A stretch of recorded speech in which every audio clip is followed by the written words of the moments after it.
sanctuary, baby. St. Joe, year 12. That means I've spent just about an entire year of my life up here in the dorms, man. Everybody may see that as pretty grueling, but I enjoy it, man. There's something about this place to get you ready every single year, and I'm not gonna lie, got pretty excited as the time started counting down to get out here and get this thing rolling.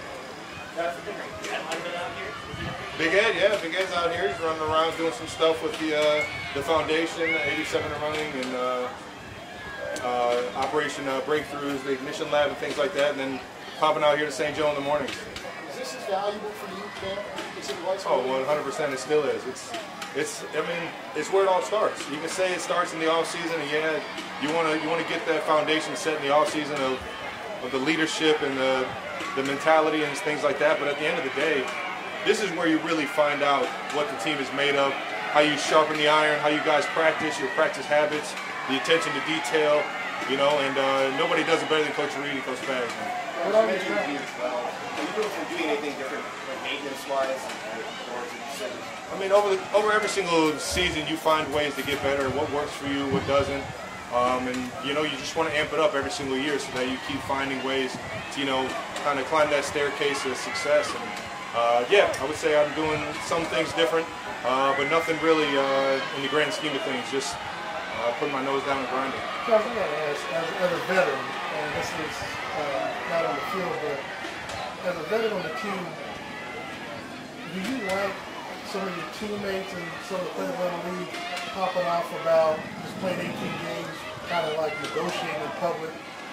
You know, in the media, you know, Joe Burrow talking about, you know, two bye weeks, Pro Bowl in the middle of the season, where they're just like kind of giving owners things away. I know recently the NFL has talked about, you know, going to 18 games, and that's something that the Players Association has talked about now, but they might be open to some negotiation. I mean, negotiating in public where you're not, you know, talking about extended benefits more than 5 years past your retirement, and maybe some type of other benefits health-wise. And are you a fan of that? I'm more of a fan of the action of it. So we need to get the guys together, and that's why we have the PA. You know, I think that's where we really make differences in the guys' lives now and after football. And you know, sometimes saying a few things gets that awareness out and gets guys talking and things like that. So I'm really neither here nor there. But at the end of the day, when it comes down to a vote with the PA and the league, we need everybody voting on that stuff to really get things, I don't know, going in our favor in a sense. You're the veteran. You're, of course, set for life regardless of how vote would initially take place. But what would you like to see since the last collective bargaining that, you know, players kind of focus on? You know, because this is going to come up. So I mean, what would you like to see them focus on? Man, I would have to really sit down and think about that one. I haven't really thought about much of that. Right now, I'm just happy that I'm in the NFL and I get to play, baby.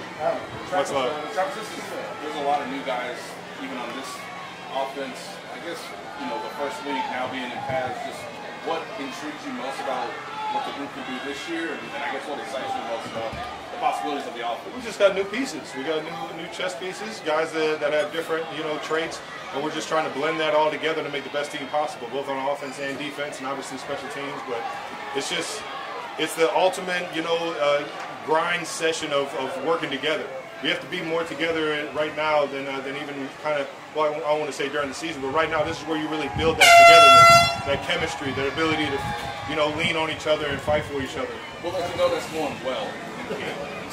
Say it again? What lets you know that that's going well in camp? Well, I think it's just it's set in stone. You know, Coach Reed puts this this challenge in place, and he leads his guys, and the leaders that have been here know how he wants that to be done.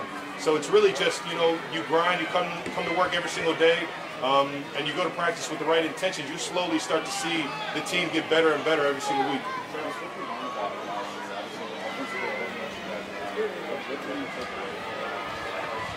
I mean, the biggest thing is that we're gonna have to lock in from the jump. You know, I think we had the guys that were. Obviously, we had the guys the entire time. We didn't really make too many moves to bring anybody along during the season. And that being said, you know, we have the guys. I believe we have the guys in this room to get it done. We just got to take it week by week and keep that focus, keep that confidence, that focus, and that alertness to come to work every single day and be able to make those plays like we did later on in the season. What stands out of that all? his practice habits. Right away, he immediately became one of the leaders on the team on the offense, just by how he practiced and how he's coming to work, his attention to detail, and that's doing wonders for the wide receiver room, for everybody around, seeing that guy want it that bad every single day. I mean, it's only going to make you want to work harder. And then on top of that, he's still getting better. You know, he's getting better in this offense.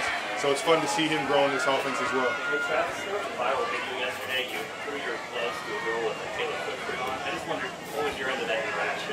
I wish it was as true as the video made it seem. Okay. I kind of just threw it in the stands, but you know, sometimes fate, somebody just ends up landing a glove that they didn't know they were going to get.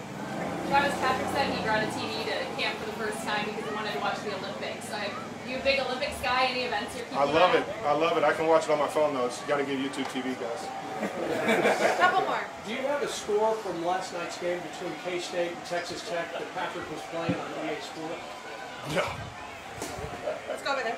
Travis, are you just as hard on yourself for a mistake or a bad? I'm my biggest worst. I'm my biggest critic. I'm my worst critic. Nobody can tell me, you know, how bad I did on a play. I know it right as the play got over with. I know what I need to do better and everything. It's just, you have to have that certain mentality of always finding ways to get better, even when you have success on a play. You know, and that's just how I've kind of went about it. And I got that from Coach Reed, knowing that you can always do things better and you can always make somebody else's job easier on this field. Last two. Last three. PJ, Nate, and Jack. Travis, I know this is a question that's further down the line, but as someone who's going to be, you know, in the legacy of this franchise, do you have an opinion on the stadium? Do you want the team to say Arrowhead, or have you thought about that at all? I guess you know, Arrowhead's home for me in Missouri right now. You know, I've been there for the past 12 years, so I do feel like it's a part of my heart and everything playing in that stadium out there in Raytown. But you know, the fans want what the fans want. We play for them, so I think it's up to them and in the head of the organization, Clark Hunt, and everybody. I know they'll do the best that they can to give everybody what they want, make the best decision for the organization. Travis, obviously we saw you traveling around quite a bit this summer. Was there anything that you had to do to get prepared for this that was different than, say, year 6, year 7, based on just the obligations you're doing? I would say for the biggest thing was getting my body right. You know, last year was pretty taxing on my body, and I mean, it is what it is. I've had more snaps than a lot of guys, if not everybody in the NFL, over the past 5-6 years. And you know, I'm very fortunate. I'm very prideful of that. But I know it has taken a toll on my body. So it's just, you know, making sure that my body's getting that rest and that ability to, you know, train harder and be able to withstand an entire 17 to 20 game season. Is that more like personal trainers? Is that more, you know? Well, it's the full gamut. I got guys all over the place. I have my personal PT, and then on top of that, I got the best in the world here in Kansas City. So. You still work with Skasel? Yes. Last one over here. Speaking of an 18-game season, what are your thoughts in terms of where that could go and what would have to happen to make that more powerful? I know it's a 17-game season this year. I'm going to try and make it all the way to New Orleans, baby. Okay, thank you, everyone. Thank you for that.